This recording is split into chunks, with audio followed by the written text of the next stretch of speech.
सम्मानीय पुन्नेलाल मार्को जी विधायक पुष्पराजगढ़ हमारे बीच उपस्थित हैं। मैं माइक पर आमंत्रित करना चाहूंगा सम्मानीय मार्को जी।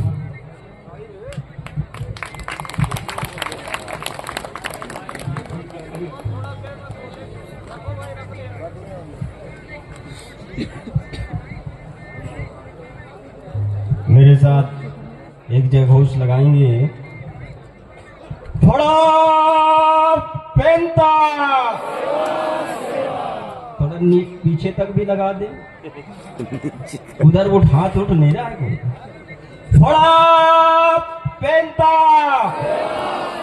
थोड़ा पेंता, सजोर एंता, अमूर कोट के नर्मदा माइला,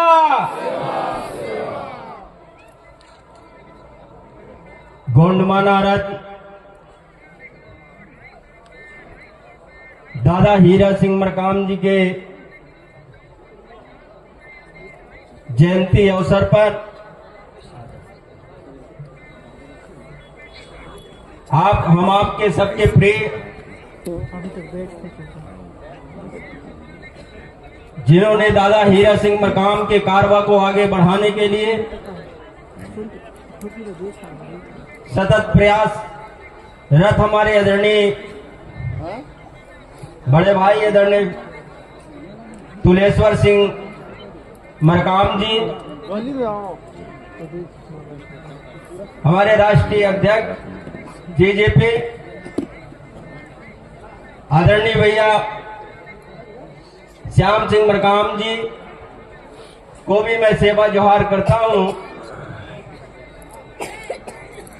मंच में विराजमान सदस्यता के कमान संभाले आदरणीय अजय प्रताप सिंह जी, मध्य प्रदेश जेजेपी के अध्यक्ष आदरणीय भाई अमान सिंह पोरते साहब जी, मंच में विराजमान सभी मातृशक्ति पितृशक्तियों को और इस सामने विराजमान देश के कोने कोने से आए इस पावन भूमि पर मेरी माताओं, मेरे बहनों, सभी नौजवान साथियों, सभी आदरणीय बुजुर्गों का मैं इस अमूर कोर्ट में आपका हार्दिक अभिनंदन, वंदन और स्वागत करता हूं।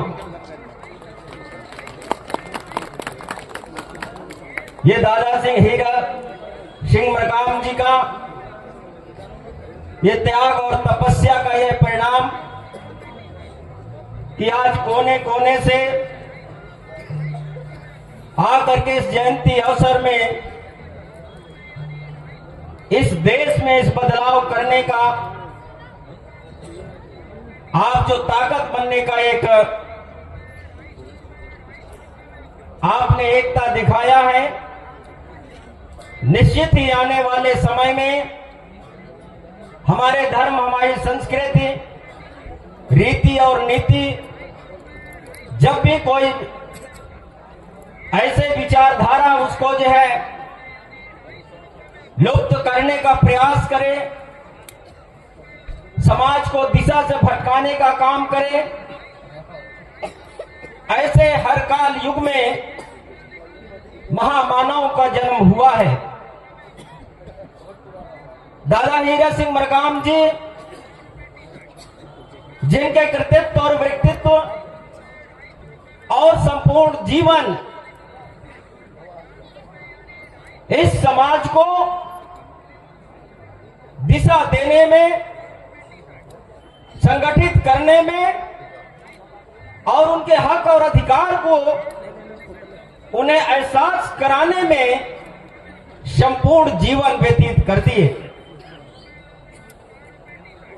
दादा हीरा सिंह मरकाम को ये व्यक्ति नहीं, एक विचार है जिन्होंने लोगों के अंदर छिपे स्वाभिमान को जगाने का आपने काम किया। अरे पूरे धरती वन जंगल जहां आप निवास कर रहे हैं, अरे माटी से जिन्होंने अन्न पैदा करने का काम किया, ऐसे समाज के लोगों को जब कुछ छंद लोगों ने शोषण का जरिया बनाया, उस समय दादा हीरा सिंह मरकाम का इस धरती में अवतार हुआ। साथियों, अभी बहुत समाज के लोग बहुत सारी बातें आपको बताते हैं, लेकिन मैं आप सबसे अनुरोध करता हूं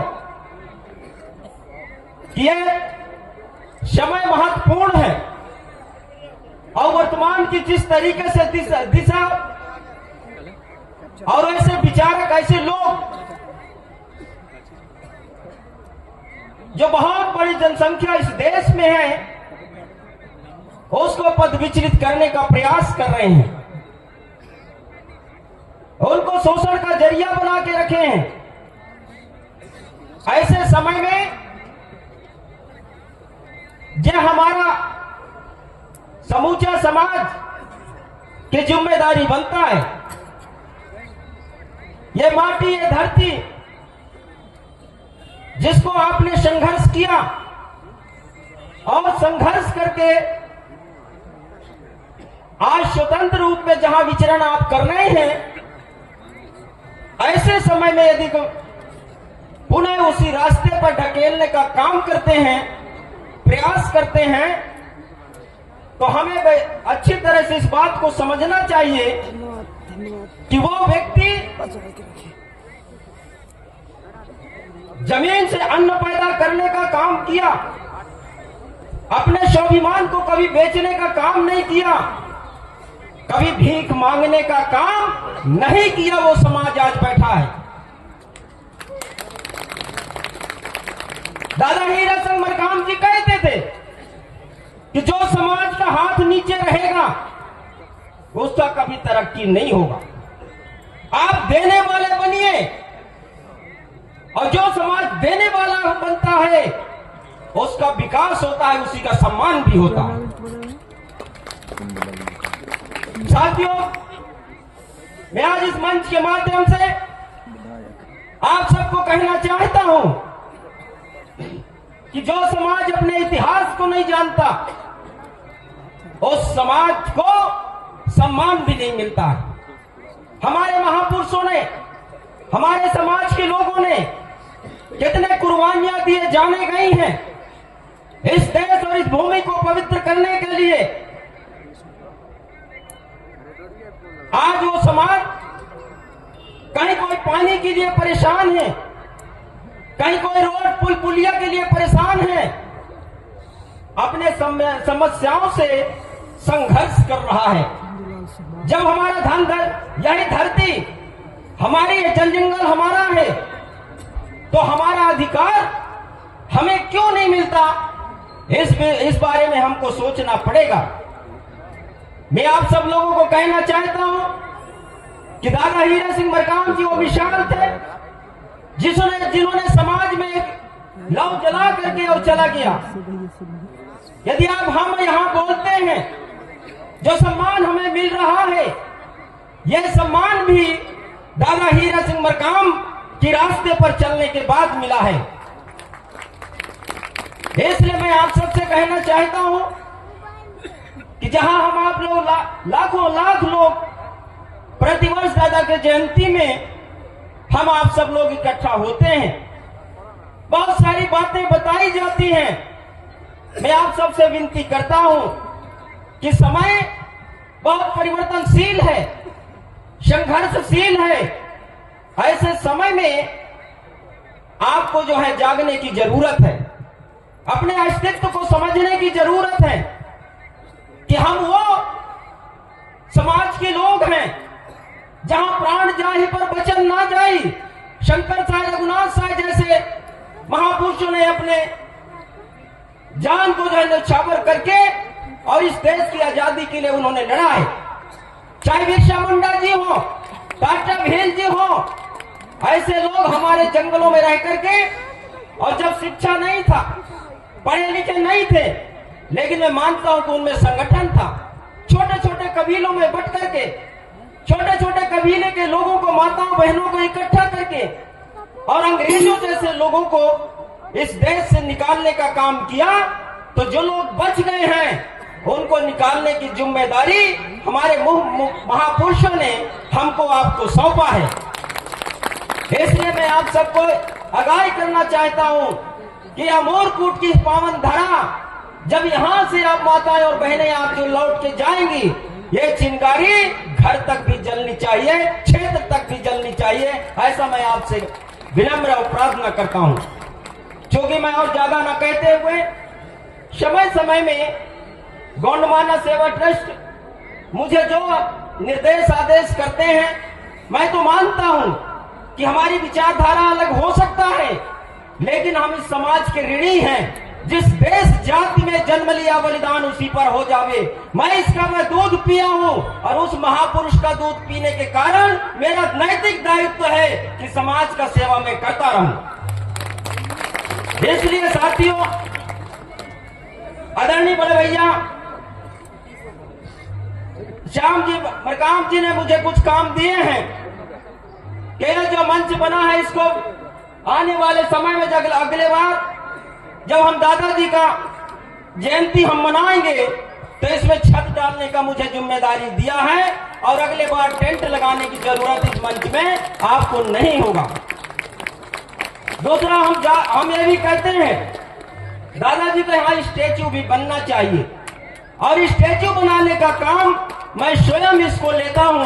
पुत्र होने के नाते मेरा उत्तरदायित्व है कि मैं दादाजी का स्टैचू और उनका मूर्ति अनावरण यहाँ होना चाहिए, इसका भी मैं जिम्मेदारी लेता हूँ। इसलिए साथियों, जो बहुत सारे कुछ गोंडवाना ट्रस्ट ने मुझे कुछ मार्गदर्शन दिए हैं, काम सौंपे हैं। हमारा भाई ओमकार सिंह मरकाम जी जब मंत्री थे इस मध्य प्रदेश में, उन्होंने 1 करोड़ रुपए सर्व सुविधायुक्त आदिवासी भवन, सामुदायिक भवन के लिए दिए थे। वो बनकर के तैयार भी हो गया है। उपाध्यक्ष जी आदरणीय नेताम जी भी बैठे हैं। मैं आज आपको ये कहना चाहता हूं कि जब हमारे हक का वो सब सामुदायिक भवन निर्माण हुआ है, तो समाज के उपयोग के लिए भी उनको मिलना चाहिए। ये भी बहुत हमारा हक है उसमें। इसलिए आने वाले समय में हम उसका जो है सदुपयोग उपयोग करेंगे, ऐसा भी मैं आप सबसे यह कहना चाहता हूं। इन्हीं शब्दों के साथ आज 63वां जन्म दिवस 83वां जन्मदिन पर आदरणीय दादा हीरा सिंह मरकाम जी के हमारे उनके श्री चरणों में मैं श्रद्धा का सुमन अर्पित करता हूं, उन्हें प्रणाम करता हूं, नमन करता हूं। जो जहां भी हो, हम भूले भटके समाज के लोगों को आपका आशीर्वाद की आवश्यकता है, आपके कृपा की आवश्यकता है। और आज यदि दादा होते तो आज और कुछ और होता, लेकिन उनका आशीर्वाद हमारे ऊपर सदैव बनी रहेगी, ऐसा मैं प्रार्थना करता हूं। इन्हीं शब्दों के साथ अपने वाणी को विराम देता हूं। सब माताओं और बहनों को, उपस्थित सभी मातृशक्ति और पितृशक्ति को जय सेवा जोहार करते हुए अपने वाणी समाप्त करता हूं। जय हिंद, जय भारत, धन्यवाद।